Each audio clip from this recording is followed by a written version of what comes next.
Hello and welcome. My name is Dan Meyer. I'm editor-in-chief of RCR Wireless News. Thanks for joining us today. Today we are joined by Aaron Blazar, who is a VP at Atlantic-ACM. Aaron, thanks for joining us today. We appreciate it. Thank you.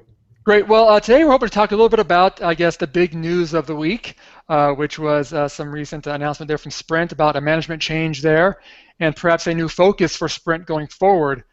So I guess maybe to start with, Aaron, I guess get your general view of the announcement. I mean, obviously, Sprint replaced their CEO and also kind of hinted that they were going to pull back from their plans with perhaps T-Mobile there. But I guess what's your general view of what was announced this week?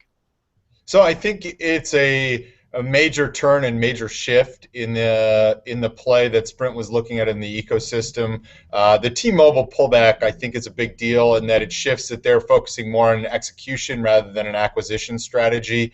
And really, I think the CEO shift comes in sort of Parallel with that, yeah. with that. Yeah, in general, you kind of wanted a transition in leadership there to really signal sort of the next step in moving the company forward and moving back to an acquisition strategy moving back to an execution strategy from an acquisition strategy. Yeah. I mean, obviously, Sprint has had, obviously the troubles of the past couple of years, and Dan Hesse, who was CEO there, still CEO for, I guess, the rest of the week here. Obviously, it's been a lot of work. I mean, Sprint's been going through so many things with network issues and just various integration issues. So obviously, that was a job that wasn't easy to handle, and obviously, Sprint has kind of paid for it a little bit. But yeah, like you said, I guess the new management there does seem to kind of shift their focus, perhaps perhaps a new start. I mean, obviously they got the acquisition by SoftBank last year was probably the first step in that direction. But it seems like you said, it's kind of perhaps a new start for Sprint going forward, and perhaps a new focus focused on their own efforts as opposed to perhaps an acquisition target. So I guess looking in the short term, I mean, what do you think Sprint needs to do to kind of perhaps stabilize things or even turn things around?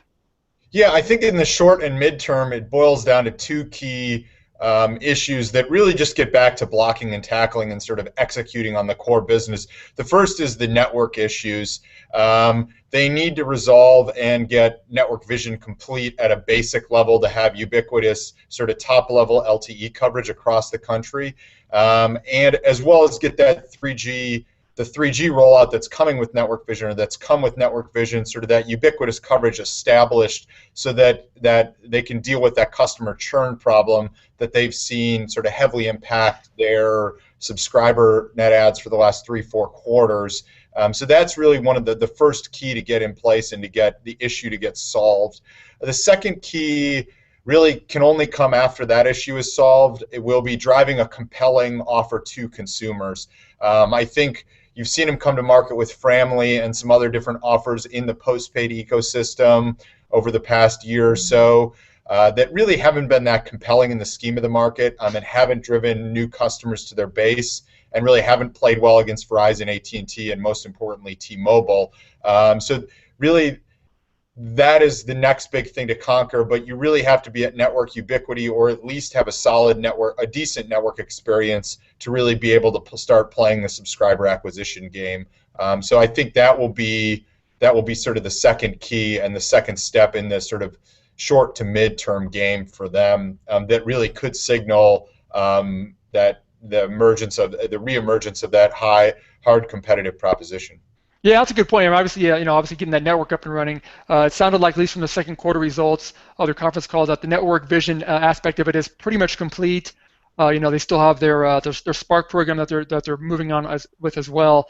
But it does seem like, yeah, if they can get kind of that network vision aspect of it down and complete, like you said, if it can at least solidify the network experience, that could be a big part for them to then, turn things around. I mean, do you think that the new CEO is the right person, or perhaps just a new change of scenery to kind of perhaps drive this, this new focus for Sprint?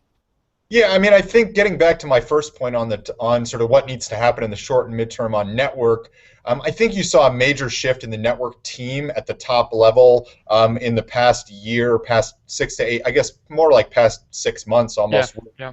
Transition out of Steve Elfman, the transition out of Bob Ozzie, and the transition out of Tarazi as well. So you've seen that the network transition has already occurred, and that may have been where where SoftBank at least was seeing or thinking that there were those execution failures And so you have John Saw at the helm, you have Stephen Bai taking a heavier role in the network side of things. So you have that network team in place, and that doesn't change with the new CEO.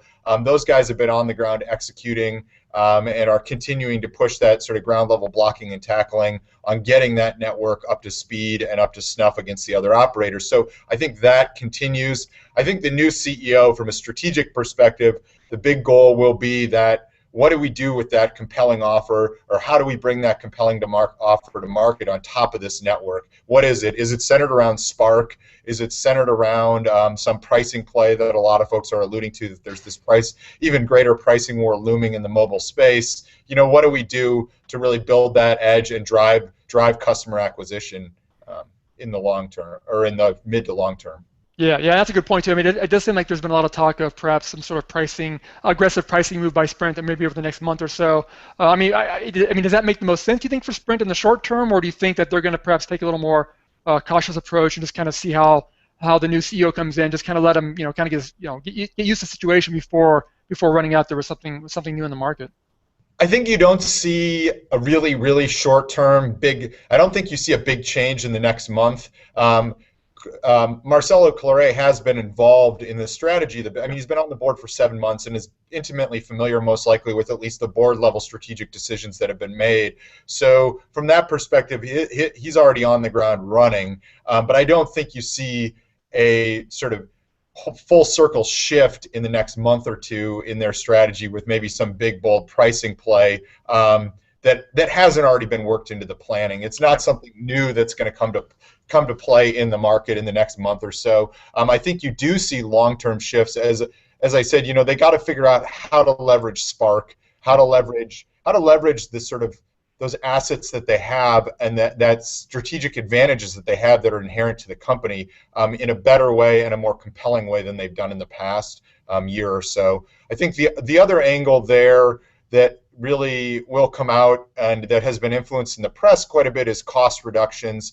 And really being able to make that pricing play is all going to be driven by cost reductions, because at the end of the day, this thing has to be profitable. So you're going to see a play from both the network cost reduction angle, maybe headcount cost reduction angle. I mean, you're going to see a lot of pieces. There are going to be a lot of levers to pull in looking at costs and bringing in costs to really be able to drive those more compelling plays out to consumers. So I think that might be an angle where they're deploying some deeper analytics to really look at sort of where those costs should sit and how they get those costs down to make numbers to be able to drive these more compelling plays out into the market.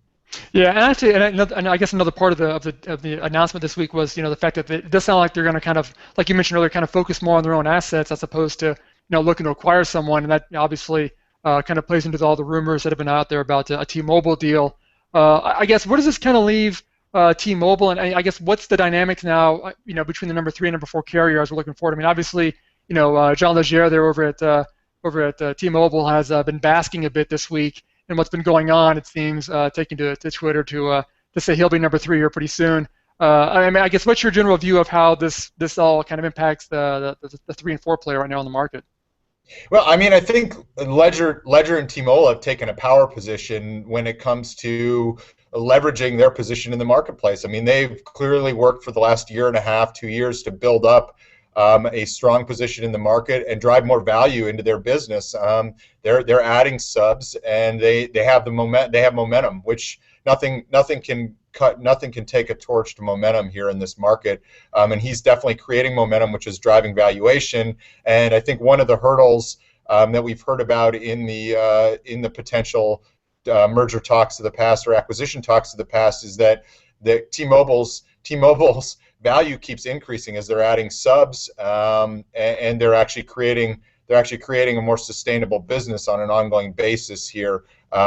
So that led their owner DT to believe maybe there's a longer run in this, and we shouldn't be looking for an exit as quickly as we should. At the same time, other folks are taking notice out there. We saw the bid from France, from Iliad. There have been rumors about Carlos Slim potentially looking at an American entry play outside of his TracFone play, or combining it with the TracFone under the América Móvil umbrella. So, I mean, there's more. They're driving more value, which is driving more interest from the broader market, which that combined with the regulatory issues really, I think, probably combined to say, Sprint, we need to get back to executing on our own business and get beyond this M&A discussion, which has been dragging on for a long period of time. And ultimately, when these things continue to drag on, they tend to be a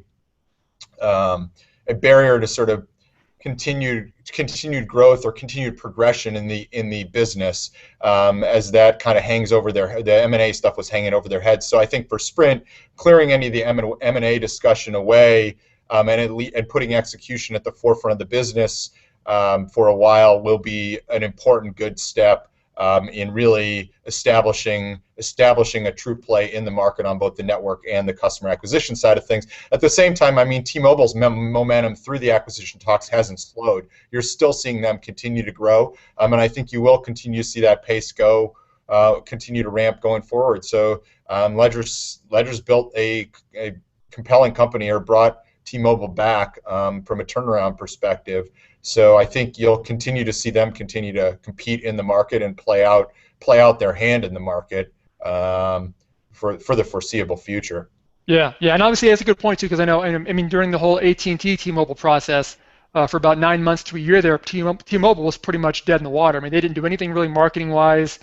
They really kind of shut everything down, and it seemed to really impact what they were able to do. So they came out of that issue almost, at a very, very low point, where it seems like through all this rumors that's been going on over the past year, they've kept the gas pedal down, have really not let any of that sidetrack them, where perhaps Sprint, on the other hand, has kind of been sidetracked a bit in their marketing aspects with this been going on. So yeah, it does seem like T-Mobile kind of learned a lesson, and like you said, very strong right now, and coming out of this as strong as any other carrier in the market right now. So at least so it seems. Yeah, and I think when you look at what Sprint's gone through more than just the SoftBank acquisition. Obviously, they did the Clearwire deal, they did the U.S. Cellular Spectrum deal. They've got all these deals that they're not necessarily. I mean, SoftBank is a big one and a big integration change with sort of the cultural differences between the U.S. and Japan, and then integrating that management structure and integrating that sort of understanding and strategic path. But also, they've got all these other things going on with Clearwire, U.S. Cellular, and integrating all those assets. So I think probably pulling back and getting away from that acquisitive approach at a really large acquisition standpoint, and getting back to the ground and executing is really what needed to happen ultimately in that business for it really to drive some long-term improvement in the overall trajectory. Yeah, good point there. Now, yeah, I mean, just beyond those, I mean, they have the IDEN shutdown. They're doing the Spark thing, like you mentioned already. They recently announced, they're taking down the WiMAX network altogether. So, I mean, they already have, it seems like, plenty of balls in the air when they're juggling that they're trying to keep up in the air for now. So, yeah, I guess maybe a little more focus would be a good thing for them. But I guess maybe looking at the broader market, I mean, what's the impact this might have on a Verizon or AT&T? I mean, obviously they've been been doing very well the past couple of quarters. Whenever there's any sort of uncertainty in the market, it seems like one of those carriers or both carriers has been able to capitalize on it. I guess what sort of impact do you see this having on perhaps the big two? I mean, do you expect much of an impact, or how do you see them reacting to what's been going on? I don't think there's a reactionary play in either of them. Ultimately, I mean, there's stuff hanging over AT&T's head, but not in the wireless side of things. Obviously, with their pending acquisition, this sort of the T-Mobile Sprint thing coming off the table may have some regulatory impact on their pending acquisition, but that doesn't really affect their wireless business in the near term and doesn't have a direct impact on that business. So really, ultimately, I mean, those guys are going to keep executing and keep doing what they're doing and pushing their strategic plans forward. So I don't think this really yields a big reactionary shift. I guess in the mid to long term, if you see Sprint get more aggressive on the pricing front, and if you see T-Mobile continue to make the various sort of uncarrier-oriented plays that they have, you could see, I mean, some greater reactions caused or coming from Verizon and AT&T. I think, but I think in the near term, you really don't see. I mean, they're just going to continue to execute and fire on all cylinders. I think on both the network and the customer acquisition front. Yeah, good point there. And like you said, they've been doing very well anyway. And yeah, the last thing they need is any more headaches. So I'm sure they're just going to keep their head down and just kind of keep doing what they've been doing. So yeah, should be interesting to watch. Well, hey, again, Aaron, we definitely appreciate the insight today. Thanks so much for the time and information. Hopefully we can talk again soon and kind of follow along how Sprint I guess recovers from this I guess monumental shift there from their leadership position. Yeah, I think it'll be a good one to watch definitely over the next couple of quarters as they look to turn. It won't be an immediate shift. These things take time. You saw Hesse's sort of first 3 years; it was a gradual evolution towards return to customer satisfaction and driving on those sort of three key elements he outlined. I think you will see those three key elements remain the same, but really renewed focus on driving execution around those three key elements, and getting the distractions out of the business, which has really been caused by those acquisition discussions. Yeah, I mean, if anything at all comes out of this, if we can get rid of some of those distractions, that I think alone for Sprint would be a win. So that'll Yep. be a big part for them. So should be good. Well, good deal again, Aaron. Definitely appreciate the time today. Thanks so much, and we'll talk again soon. Sounds good. Look forward to talking to you in the future. All right.